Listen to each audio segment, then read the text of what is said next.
უნდა გითხრათ, რომ დღეს საქართველოში არის რამდენიმე კომუნისტური მიმართულების პარტიები.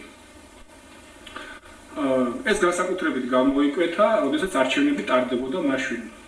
ხელისუფლებამ იმისათვის, რომ წინააღმდეგობა გაეწია მზარდი პოპულარობისათვის საქართველოს ერთიანი კომუნისტური პარტიისათვის, შექმნა რამდენიმე პარტია. მათ შორის ერთი არის საქართველოს კომუნისტური პარტია, რომელიც 1991 წლის 21 აგვისტოს უზენაეს საბჭოსი და უზენაეს სასამართლოს გადაწყვეტილებით აკრძალული პარტია და სანამ არ გაუქმდება აღნიშნული უზენაეს სასამართლოს გადაწყვეტილება და სასამართლოს გადაწყვეტილება, მანამდე ამ პარტიას პრაქტიკულად ფუნქციონირების უფლება არ აქვს. მაგრამ ხელისუფლებას სჭირდებოდა ამ პარტიის აღორძინება ჩვენ საწინააღმდეგოდ, რომ მოსახლეობა დაებნია და აი ეს პარტია გაატარა რეგისტრაციაში. ასევე არსებობს სტალინური კომუნისტური პარტია, რომელსაც ასევე ხელისუფლებას სათავეში უდგას ყოფილი ჩვენი პარტიის წევრი გრიგოლ ონიანი.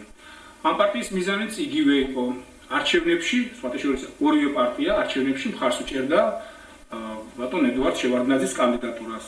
ცოტა ძნელია დღევანდელ სიტუაციაში კომუნისტი, რომელიც დღევანდელ ხელმძღვანელობას დაუჭერს მხარს. ამდენად თავისთავად თვითონ ეს ფაქტი მიუწევს, რომ ისინი არ არიან კომუნისტური მიმართულებების პარტიები, მაგრამ ხელისუფლებასაც საჭირო კომუნისტური პარტიები იყვნენ.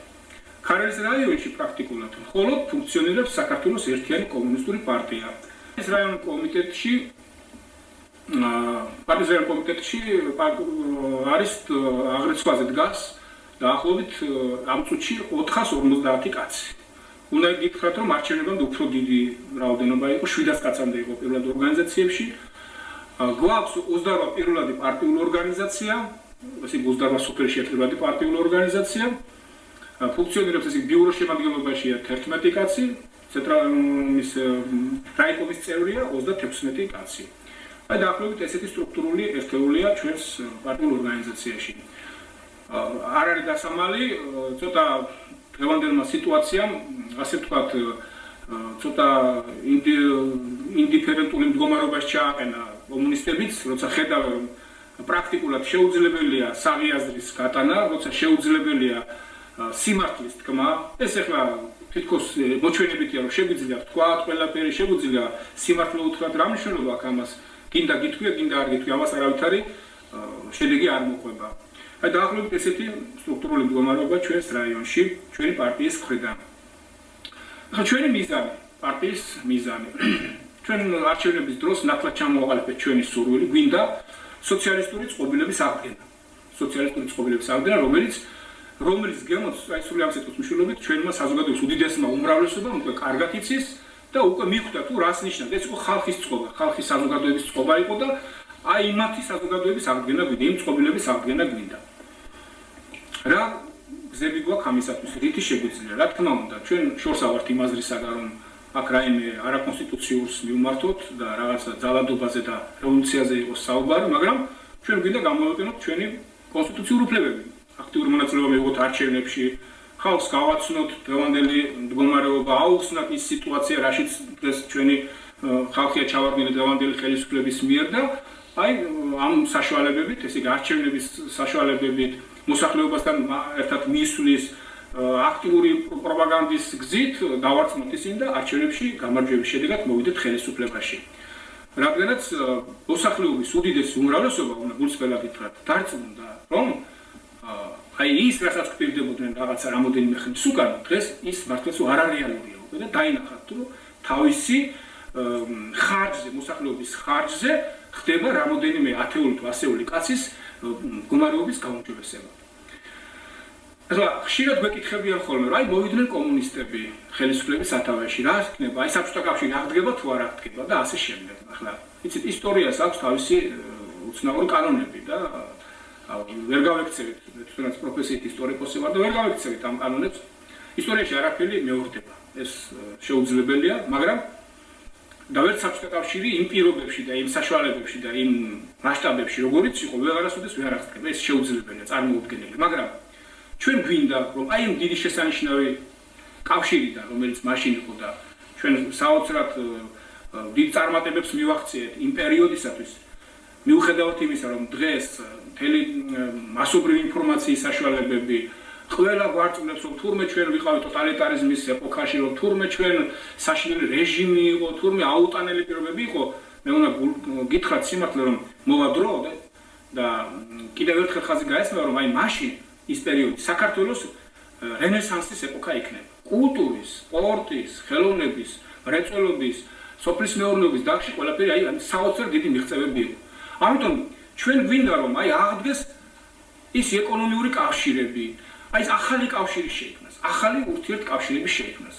დღეს მთელ მსოფლიოში მიმდინარეობს ინტეგრაციაზე საუბარი, ევროკავშირი. ჩვენ გვინდა სხვადასხვა ვამბობთ, რომ უნდა ევროკავშირში გავერთიანდეთ.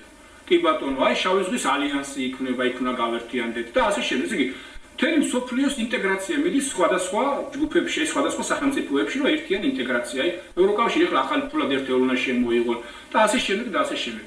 բայց რატომ ჩვენ გქონდა ეს ინტეგრაცია და რატომ უნდა დავანგრიოთ ჩვენ კაცო და რატომ არ უნდა შევქმნათ, რომელიც ჩვენს ეკონომიურ მდგომარეობას გააუმჯობესებს. ეხლა ძალიან კარგია, რა თქმა უნდა, ევროსტრუქტურებშიც უნდა გავეწერიანდეთ ყველგან, მაგრამ დღეს ჩვენი ეკონომიკა ისეა მომართული, რომ თუ ჩვენ არ შევქმნით ეს ახალი კავშირი, აი ეს საბჭოთა კავშირის ბაზაზე, მაშინ ძალიან ძნელი იქნება ჩვენი ეკონომიკის აღდგენა და მისი ფეხზე დაყენება. აი ეს არის ჩვენ პრინციპი და არა ის, რომ მაინც და მაინც ზუსტად იმ ფორმებში და იმ ნიშნულობით და იმ საზღვრებში აი საბჭოთა კავშირი აღდგეს, როგორც იყო ეს შეუძლებელი. გვინდა ახალი კავშირები. იყოს ის პირობები, აი უფასო სწავლა, უფასო სამედიცინო მომსახურება, შრომის უფლებების გარანტია შრომისა და აი ეს შემდეგ და ასე შემდეგ. ეს რაც კარგია, ის აღდგეს. რაც ცუდი, რა გვინდა კაცო, იმასთან ჩვენ არავითარ ურთიერთობა არ გვინდა. ხლა აი არჩევნებს ხშირად გქება ხოლმე საკითხი, აი არჩევნებთან დაკავშირებით. არ დაგიმალავთ ჩვენ არჩევნებმა, წარსულმა არჩევნებმა ძალიან გული გაუცროა.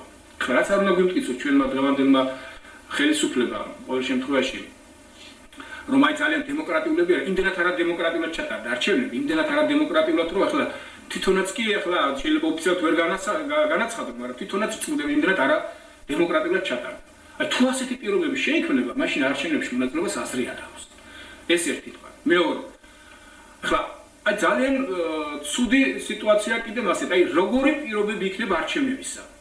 რა კანონი იქნება?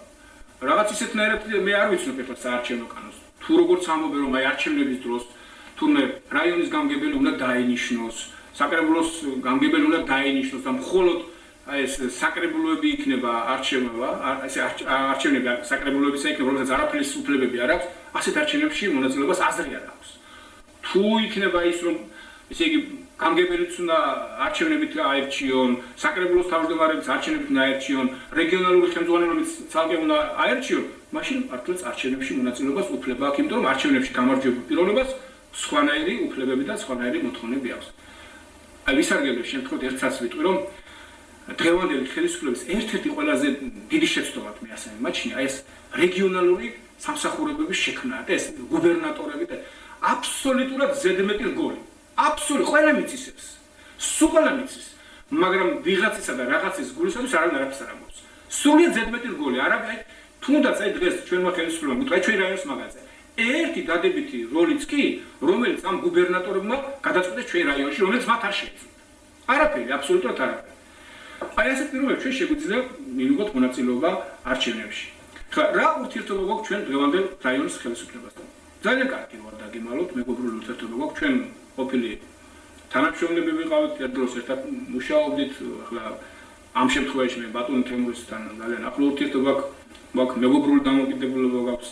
შეიძლება ჩვენი შეხედულებები, თქვათ, ხელისუფლების მიმართ სხვადასხვანაირი იყოს, მაგრამ ეს არც სულაც არ უშლის ხელს ჩვენს მეგობრობას. ასე რომ მე დღესაც საზეიმო მოხდომაზე თქვენ იყავით და იქაც ხაზი გავუსვი, რომ ჩვენ ყველას გვიყვარს ჩვენი სამშობლო და გვიყვარს ჩვენი ქარელი. და მოდი ამ ჩვენი სამშობლოსა და ჩვენი პატარა რაიონისათვის ყველა ერთად ვიღვაწოთ, მაგრამ რა თქმა უნდა არის რაღაცა პრინციპები, რომელსაც ჩვენ ვერ შეუთანხმდებით ერთმანეთს, მაგრამ არის ერთი რამ, რომელსაც დიდი სიყვარული და სამშობლო სიყვარული ყველა ერთად უნდა ვიქნებით და მე მიმაჩნია რომ დღეს ჩვენ შეიძლება საერთოდ უნდა გამოვნახოთ ბევრ რამეში, რაც ჩვენს რაიონს წაადგენს.